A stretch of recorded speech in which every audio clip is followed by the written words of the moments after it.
Bienvenidos a esta lección de Academia Cristo. Aquí tu paz. Estamos estudiando el Antiguo Testamento, específicamente la historia, la caída de Jericó, Josué 6.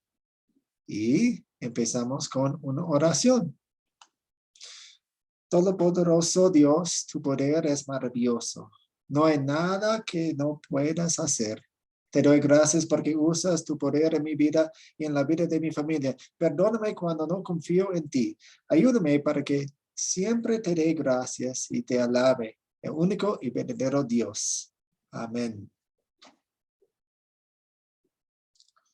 Ok, pues obviamente no estudiamos todas las historias bíblicas en el Antiguo Testamento durante este curso, ni durante el Discipulado 1.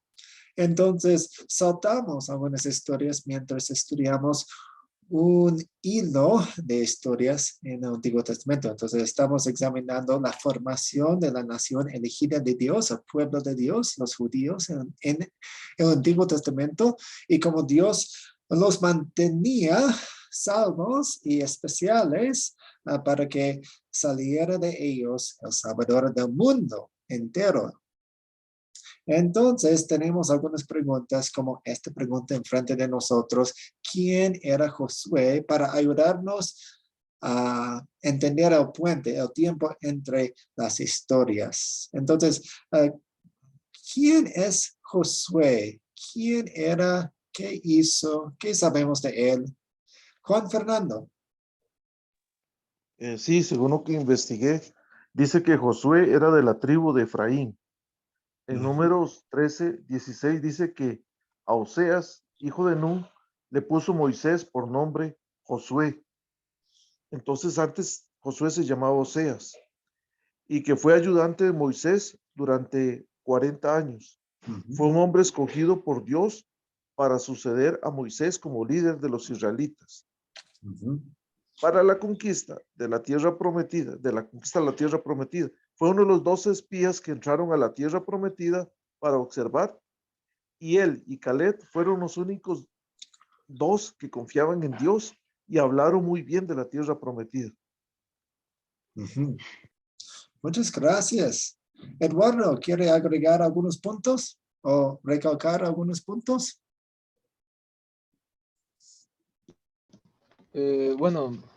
Básicamente ya el hermano creo que dijo todo, pero podría agregar que Josué fue una persona, como dijo, escogida por Dios, y básicamente su vida, esos 40 años, las pasó conquistando, ¿no? Entonces fue también un militar, entonces ahí yo creo que hay un significado bastante grande en cuanto a su llamado, ¿no? Gracias. ¿Alguien más?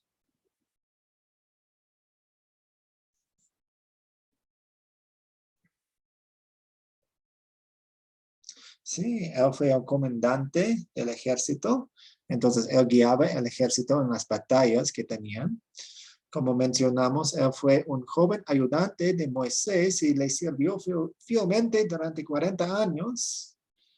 Era de la tribu de Efraín, nacido durante los duros tiempos de la esclavitud, llamado Oseas, hijo de Nun, pero Moisés le puso por nombre Josué.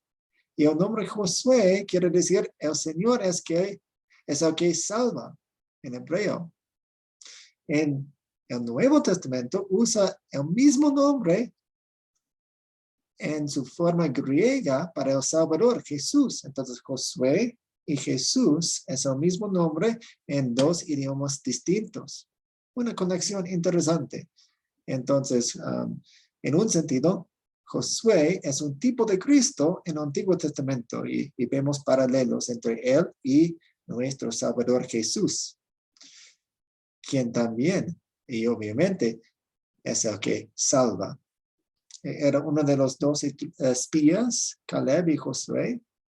Son los únicos diciendo, vamos, no tengan miedo, el Señor está con nosotros. Entonces, hace 40 años en la historia, los israelitas estaban a punto de entrar en la tierra prometida y enviaron 12 espías, exploradores, para ver la tierra, y regresaron con miedo, o por lo menos la mayoría tiene o tenía miedo.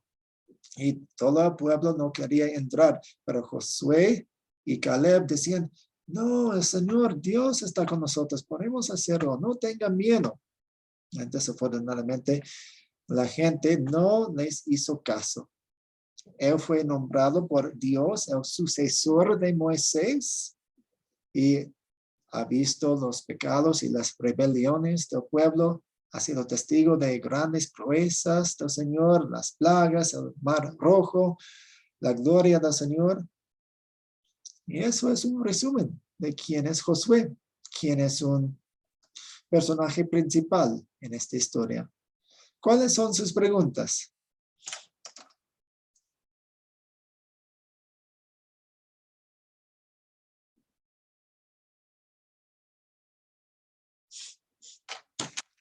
Ok, seguimos. Entonces vamos a usar las preguntas que siempre usamos con nuestras historias. Y la primera pregunta es, ¿quiénes son los personajes de esta historia? ¿Quiénes son los personajes de esta historia?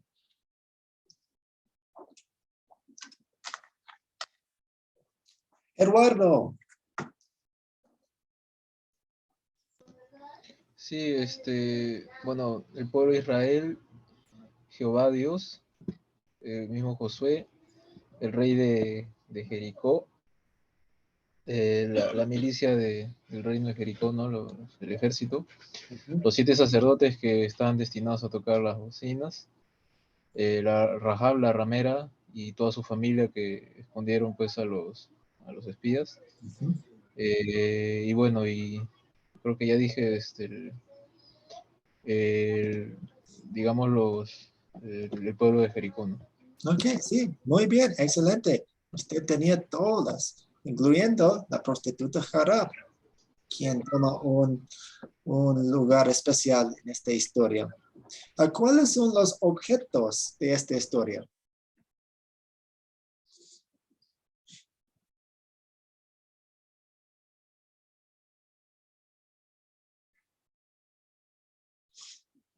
Juan Fernando. Sí, están. Bueno, ahí se mencionan las manos, la ciudad, las bocinas de cuernos de carnero, el muro de la ciudad, el arca del pacto, la plata, el oro, los utensilios de bronce y de hierro, el tesoro de Jehová, los bueyes, ovejas y los asnos, el fuego y la casa de Rahab. Sí, muy bien. Tenemos las cosas en la primera parte de la historia, como el arca, las trompetas, las puertas de Jericó que estaban cerradas porque el pueblo de Jericó tenía miedo. El arca del pacto es algo llamativo porque la vez pasada estudiamos los tipos de leyes que hay en el Antiguo Testamento. Tenemos las leyes ceremoniales, las leyes civiles y las leyes morales. Las leyes morales son para todas las personas de todos los tiempos. Las leyes civiles del Antiguo Testamento regían el gobierno de Israel. Y tenemos las leyes ceremoniales que regían la adoración de los israelitas. Y el arca del pacto era parte de las leyes ceremoniales. Dios decidió estar con su pueblo en ese tiempo de esa manera. Y el arca fue parte del tabernáculo y también parte del templo. Entonces, cuando iban a algún lado, llevaban el arca con ellos. ¿A dónde ocurrió la historia?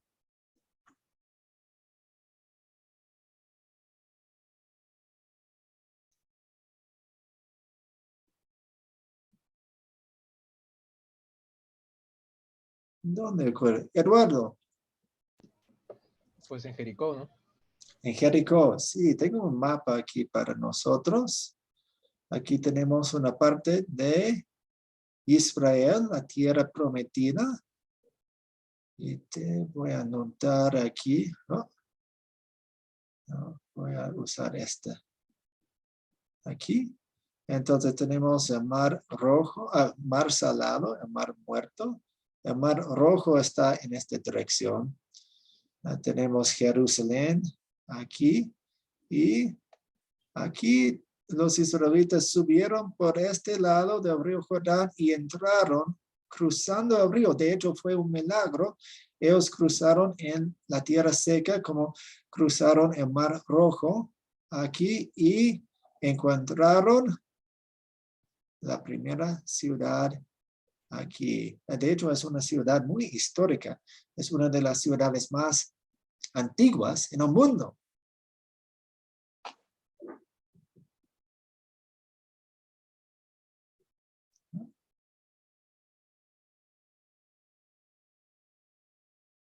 Ok. ¿Cuándo ocurrió la historia?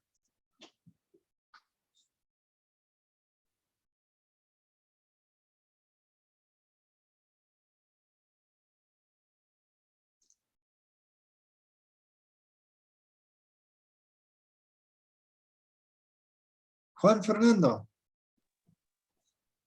Sí, ocurrió 1400 años antes de Cristo, o 40 años después de salir de Egipto, después Sí. de la muerte de Moisés.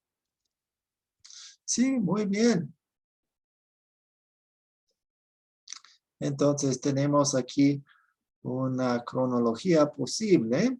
Entonces empezamos aquí abajo con la esclavitud en Egipto, el nacimiento de Moisés, luego el nacimiento de Josué y 40 años de vagar por el desierto y los eventos de Josué que ocurrieron aproximadamente 1400 años antes de Cristo.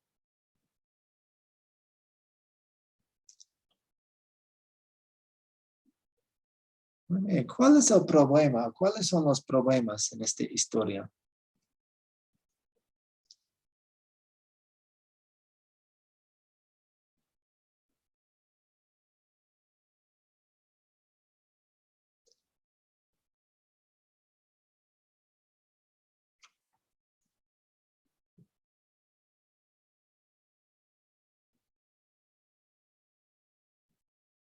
Eduardo.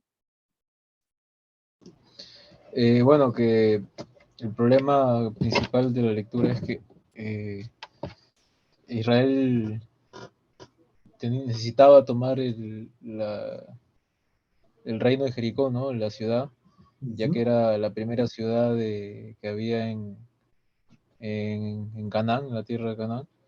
Y digamos, pero el problema para capturar esta ciudad era que estaba fuertemente amurallada, ¿no? Tenía una fortificación bastante grande. Y pues Israel no tenía los medios físicos, por así decirlo, para derribar, ¿no? Esta muralla. Pero bueno, Dios tenía un plan con respecto a eso, ¿no? Sí, había muros, había murallas, fue una ciudad fortalecida, muy fuerte, muy importante. Sí, y pues Dios les había dicho que conquistaran la tierra prometida y la ciudad de Jericó se ve impenetrable con sus grandes murallas. Y también, aparte, le habían prometido a Rahab a rescatarlos. Entonces, tenemos algunas situaciones aquí. Juan Fernando. Sí, un problema es, bueno, en este caso, los israelitas sí entraron y mataron a todos los habitantes de Jericó, pero después, más adelante, tuvieron misericordia casi de todos los pueblos y más bien se, se mezclaron con ellos. Entonces, eh, la falta de credibilidad, la obediencia. En este obedecieron, pero después vemos que no obedecen al Señor. Sí, no siguieron la palabra de Dios. Okay. ¿Quién quiere contarnos la historia según sus eventos?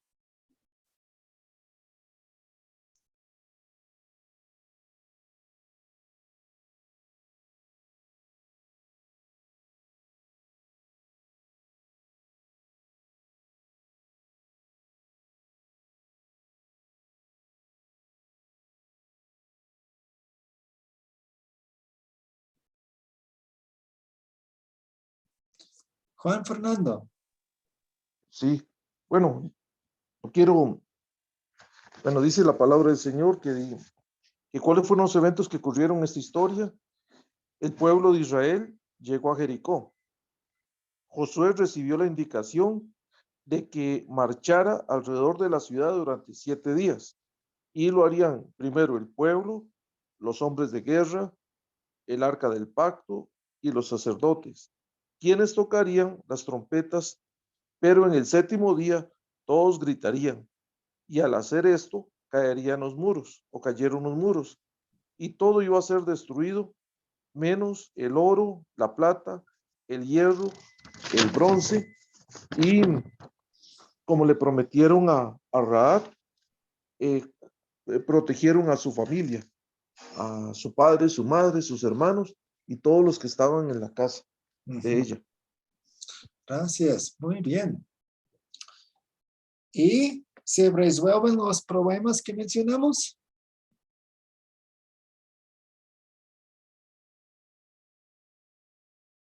Eduardo.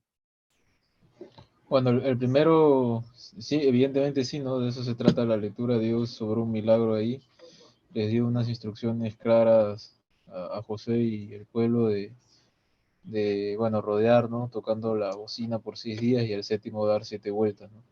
Entonces, pudieron, obedeciendo la- las instrucciones que le dio Dios, fue que lograron de alguna manera vencer, ¿no? Las murallas de esta ciudad fortificada y tomarla por completo. Gracias. Muy bien. ¿Algunas preguntas sobre los detalles de la historia y los sucesos?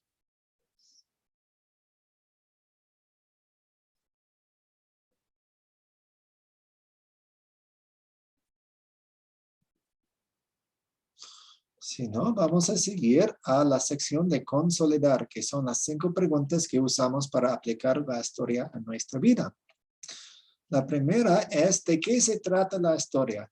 En pocas palabras, en palabras suyas.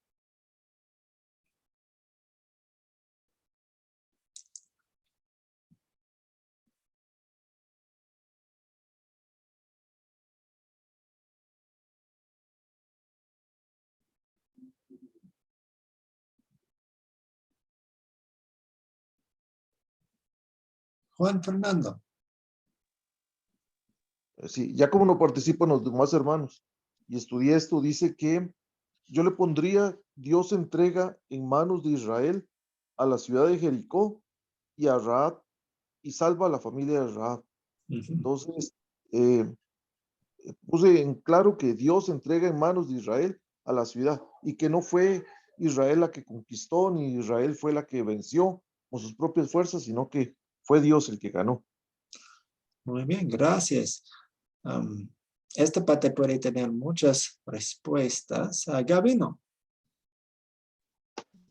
Yo creo que Rahab es como una heroína, porque ella salva todo el problema. Salva la ciudad. Sí, pues ella salvó a su familia, pero no la ciudad en sí. Carlos Mejía. Bueno, buenas noches. Yo más que de la historia que quería concentrarme un poquito en Rahab. Es decir, ella es una prostituta y me parece a mí que cuando uno lee la historia se ve el caso de que los soldados llegan a como pedirle, a preguntarle si los espías estaban ahí. Es decir, en una sociedad donde está en crisis, con temor, estado directamente a los soldados. Tenía algún tipo, me pregunto a mí, tenía algún tipo de poder como prostituta. Sin embargo, Dios la protege y recuerden que es de la genealogía de Jesucristo, viene ahí de ella. Y es importante el papel de ella como prostituta, pues. Pero me pregunto a mí, ¿qué nivel de convencimiento tenía ella que logró, uno, que los soldados no entraran así abruptamente a su casa? Dos, logró que los espías la defendieran y la cuidaran y a toda su familia, pues. Es interesante esa parte que a mí me llama la atención, pues, cómo es la influencia de ella. solamente como comentario nada más. Sí, sí, es un testimonio de que el evangelio, la buena noticia de Cristo es para todo el mundo. De hecho, ella llegó a ser parte de la línea del Salvador. Ella es parte, es un ancestro de Jesús y todos los pueblos en Israel en ese entonces habían escuchado de Dios y acerca de la salida de Egipto por 40 años. Y todo el mundo estaba con miedo. Y ella había escuchado las mismas noticias y a través de ese mensaje de, wow, Dios está ayudando a su pueblo, ella llegó a creer a través de ese mensaje. Carlos, Juan Carlos. Bueno, yo pienso que el trasfondo de la historia es que esa era la primera batalla que tenía que librar el pueblo de Israel. Era un pueblo pues temeroso, un pueblo con muchas dudas y el Señor les muestra varias cosas de su forma, como le digo, de la personalidad de Dios, sus estrategias, su respaldo, su amor, su bondad, su misericordia. Y les propone un plan pues digamos que militarmente inviable, ¿no? O sea, es un plan militarmente ilógico, el hecho de darle las vueltas a la muralla y todo eso. Entonces, pienso yo que se trata de mirar cómo procede el corazón de Dios con su pueblo. Esa historia creo que nos refleja mucho de cómo a veces en medio de la ilógica o de lo ilógico o de lo que no entendemos, pues Dios nos respalda. Y además de eso, creo que trata también la historia de que Dios necesitaba que el pueblo de Israel tomara confianza, que se cogiera confianza porque era pues la primera batalla que ellos iban a librar y necesitaban realmente ver la mano de Dios. Entonces creo que básicamente es eso. Dios muestra su forma de ser y su forma de hacer las cosas y nos trata de orientar a que nosotros lo conozcamos, aprendamos de él y nos comportemos, digámoslo así, de la misma manera como él lo haría. Muchas gracias. Buenas respuestas todas. Ahora, ¿cuáles pecados nos enseña a confesar esta historia?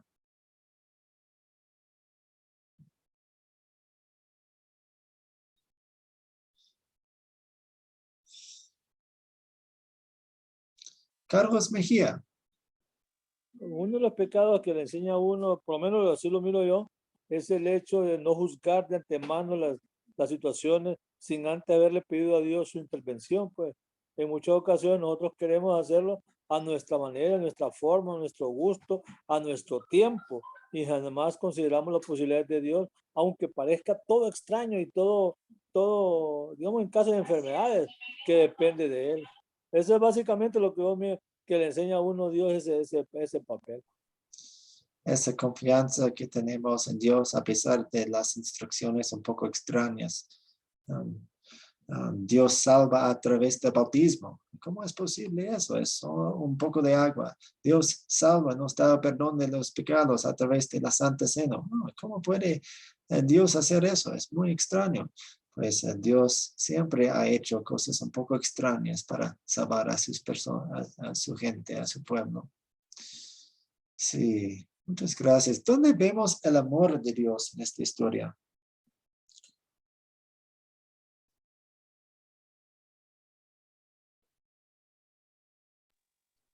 Juan Fernando. Veo el amor de Dios en que Dios cumplió su promesa y le dio al pueblo de Israel la victoria. Y también veo el amor de Dios al salvar a Rahab y a su familia. Me recuerdo cuando en el Nuevo Testamento, en Hechos, cuando creyó el carcelero, cuando hubo un terremoto y los apóstoles estaban orando, cantando, y entonces el carcelero se iba a matar. Y ellos le dijeron, no hagas eso. Y él creyó, y él y su familia se convirtieron al Señor, rindieron su vida al Señor. Aunque pasó lo mismo. Rahab creyó en el Señor y seguro fue y les habló y les predicó a sus familiares y estos creyeron. Sí, exactamente. Muy bien.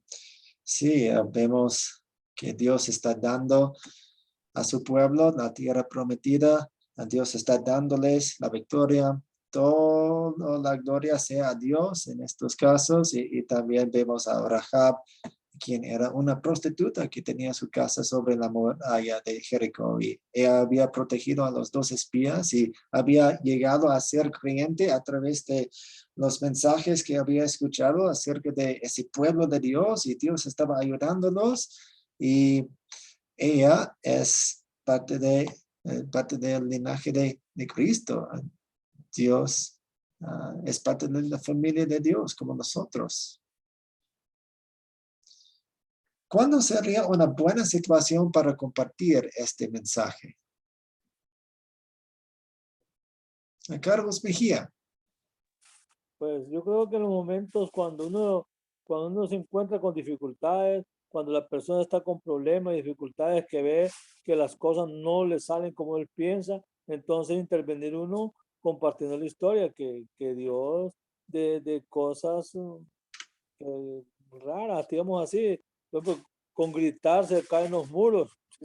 Eso humanamente hablando no se mira lógico, pues, pero Dios tiene la respuesta, pues, básicamente a hacer llevar a las personas a que la confianza del Señor, que Él tiene el control. Muy bien, gracias. ¿Y cuándo sería una buena situación para compartir esta historia?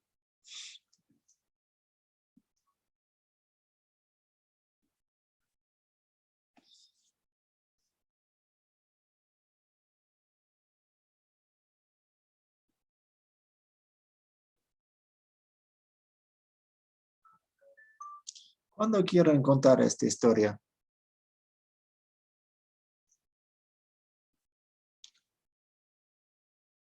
Juan. Bueno, si nos ponemos en el caso de Rahab, que estaba rodeada y su familia rodeada del pueblo de Israel, y no podían salir ni entrar, como no ni podían comprar ni vender productos, seguro pasaban hambre. Ellos buscaron, como escucharon de Cristo, el Dios verdadero, entonces rindieron o se inclinaron a alabar al verdadero Dios. Entonces, cuando una persona se encuentra rodeada de problemas, dificultades, buscar al Señor y decirle este caso. Rahab era una mujer de un pueblo pagano que ni creían en Dios, pero cuando se vio rodeado de problemas, creyeron en Él y fueron salvados. Gracias. Muy bien. Entonces, cuando nos sentimos que los enemigos de Dios están en contra nuestra, con niños, hay canciones divertidas acerca de la batalla de Jericó. Muy bien. Ok, para terminar, tengo un tema importante para ustedes.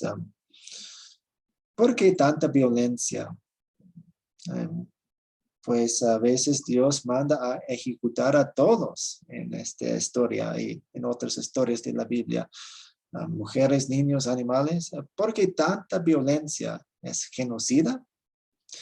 Pues es un tema complejo y podemos tomar punto por punto para ayudarnos en estas conversaciones con nosotros mismos y con nuestros queridos y con personas desconocidos. Entonces, un punto que queremos resaltar es que Dios prometió bendecir a todos los pueblos del mundo por medio de la familia de Abraham. Hay ejemplos de extranjeros que compartieron en la promesa. Ruth, Naamán, y en esta historia de hoy, Rahab y su familia. Eso quiere decir que Dios no es racista, entonces no es genocida. Dios quiere que todo el mundo sea salvo. Y Él trabaja para ese fin. Punto 2. Dios fue y es paciente. Dios les dio siglos de gracia para poder arrepentirse. Por ejemplo, no destruyó a los amorreos en los días de Abraham, sino unos 500 años después, en los días de Josué. Ya para los días del Éxodo, la iniquidad de los cananeos se había vuelto tan perversa, inmoralidad sexual bestialismo, sacrificio humano, idolatría, a tal grado que la tierra fue contaminada y vomitó sus moradores. Entonces, en un sentido, Dios estaba liberando, destruyendo pecado y una contaminación muy horrible, sacrificio humano, etc. Pero había mostrado mucha paciencia. Dios también es justo. Dios también juzgó al pueblo de Israel cuando ellos cayeron en los mismos pecados. Entonces no es que trató a su pueblo de una manera distinta que trató a otros. Y finalmente Dios es misericordioso. Hay que ver todo a panorama. La mano de Dios guiando el auge y caída de los reinos de este mundo preparó todo para la llegada del Mesías, para la salvación eterna de los judíos y de los gentiles. También podemos pensar en el caso de Rahab. Ella, una prostituta en la ciudad, había llegado a conocer el evangelio a través de los mensajes y los rumores que habían corrido por 40 años, cuando los israelitas vagaban en el desierto. Muy bien, ¿cuáles son sus preguntas, pensamientos?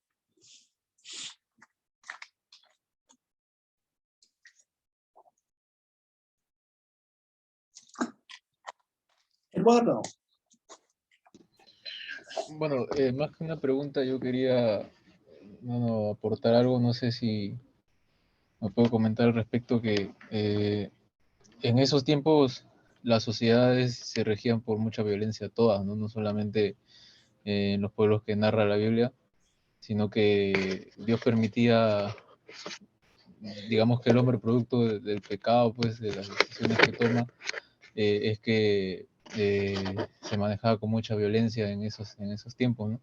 Uh-huh. Y lo otro es que, bueno, yo sé de que los pueblos fenicios que había en esos lugares en Canaán,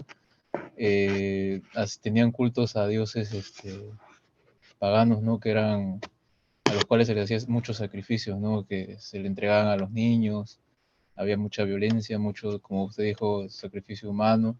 Uh-huh. Y esa violencia desmedida y degeneración y perversidad, pues ya del ser humano, pasa factura porque evidentemente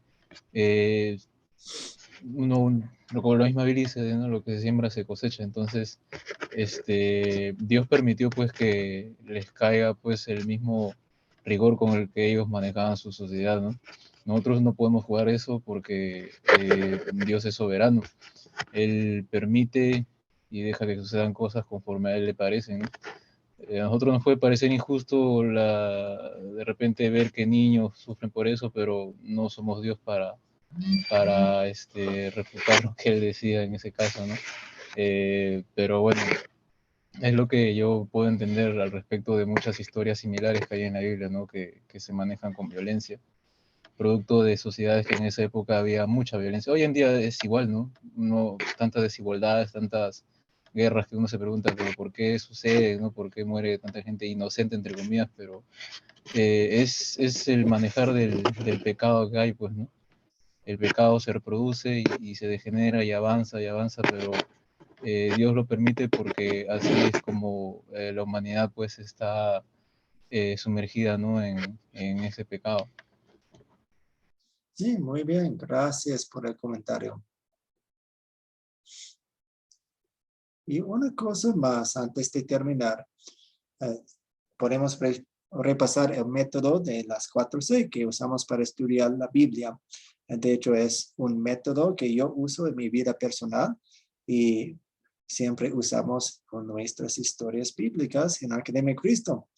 Tenemos captar, contar, considerar y consolidar. Captar es el gancho, la introducción que nos guía al tema del día y a la lección. Contar, contamos la historia. Y considerar, que son las 7 preguntas para darnos un conocimiento fundamental con los datos y los sucesos y los acontecimientos. Y también tenemos las 5 preguntas para ayudar en la aplicación de la historia. ¿Alguna pregunta sobre el método de las 4C?